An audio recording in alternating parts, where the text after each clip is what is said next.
Hello, everyone. Welcome to class. Today we're still looking at the plural forms of nouns, still on how nouns form their plural.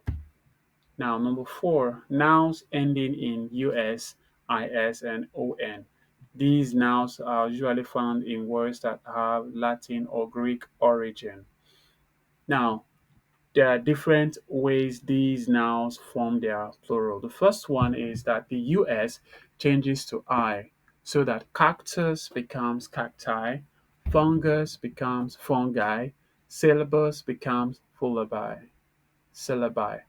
Now, the next is the IS changes to ES to form the plural, so that analysis with I becomes analysis with E, and basis with I becomes basis with E, and crisis with I becomes crisis with E.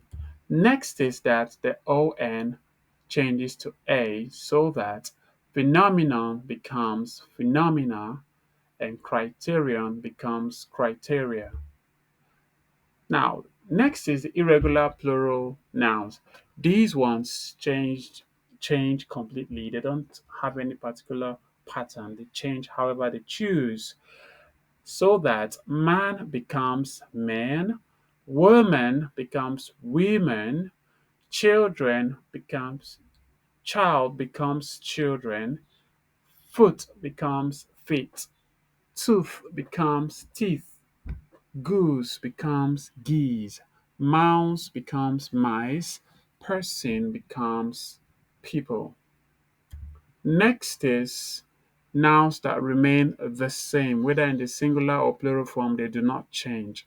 Examples are words like sheep, deer, aircraft, series, species, and so on.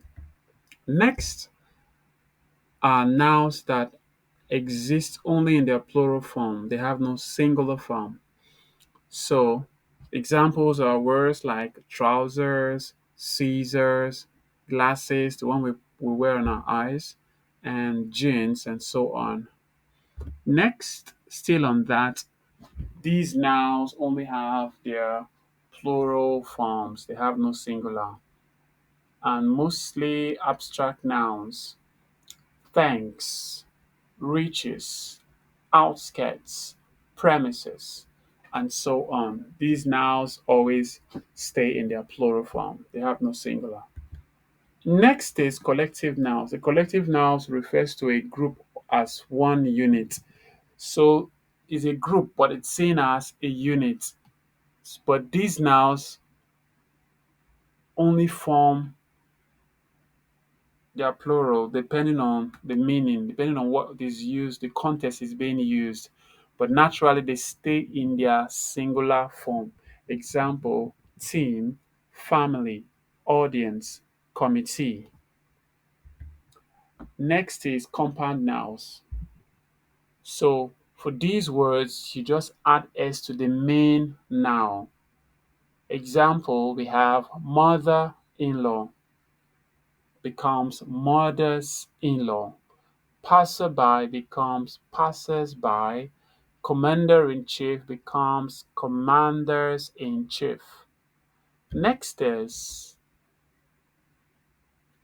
that you add an s to the end of the word if the two words come as one. If they act as one word, you just add the s at the end of the word, unlike the first one we looked at where we add the s in the at the main word itself. But this one, you add at the s at the end of the word because it is coming as one word. So toothbrush becomes toothbrushes, schoolboy becomes schoolboys, and so on. And the last of all is the use of abbreviation or acronyms.